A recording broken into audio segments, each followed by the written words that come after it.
हां जाऊ द्या 3 मिनिटं. आणि बागडी बोनच्या सोबत त्याला सबस्क्राईब करा, चालू करा सगळ्यांना. जरा पुढे जा. जाऊ घे. 3 मिनिटं झाली की परत 3 मिनिटं टाकत जाऊ. खूप छान. आपण हे करू. तुझा पुढे आपण सबस्क्राईब करू सगळं. शुभदा आणि साताऱ्यातून तुम्ही सगळी मंडळी खूप चांगली आहे. रोज या बरं, रोज या. काय इकडं होईल ती होईल, इथंच नदी न्यायला तुम्हाला. हो लई पण लांब घ्याच नाही. जाऊ द्या, काय बागत आहे तेव्हा दगडं. इथं इथला आनंद इथंच आहे. झाले मी 4 महिन्यात रिटायर होते, मग असेच सांगितलं. जूनमध्ये मी रिटायर आहे. पुढल्या वर्षी मी कार्यक्रम घेणार नाही बरं का. कार्यक्रम घ्यायचे नाही. मला एखादा अतिशय महाराजांच्या प्रेमातला परंपरेतला असला तर करायचं, नाहीतर थांबायचं या मुलांच्या सोबत.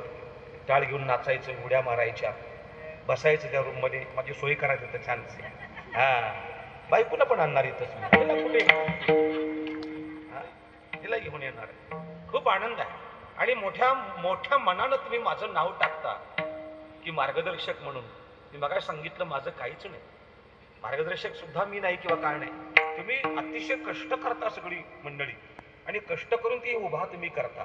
हे इतकं सोपं नाही. मी काय हो 2 कीर्तनकार तुम्हाला दिले म्हणजे मी कार्यक्रमाचा मालक तर मुळीच नाही झालेलो, अजिबात नाही.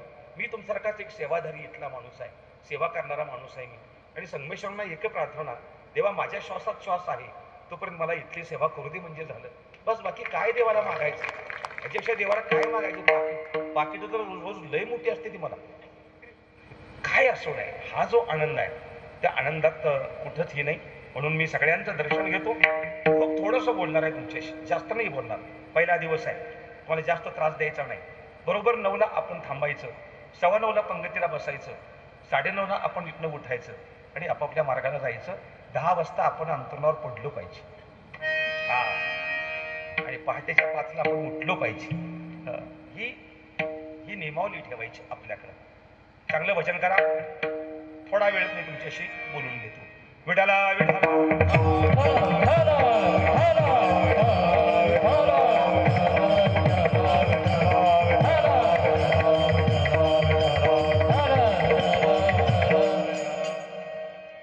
सयाजी ते बाबा बसलेत ना, तिथं माझी बॅग आहे. त्या बॅगेत माझी पाण्याची बाटली आहे, तेवढं घेऊन ये. सयाजी एक आमचा चांगला सेवादारीवर मुलगा, खूप चांगला सेवा. अखिल संत मंडळीमध्ये ज्यांनी जगाच्या पाठीवर जगद्गुरु ही पदवी प्राप्त केली ते देहूचे श्रीमान श्रीमंत जगतवंद्य जगद्गुरु तुकोबरांच्या गोड अशा गाथ्यामध्ये, ज्या तुकोबरांनी छातीवर हात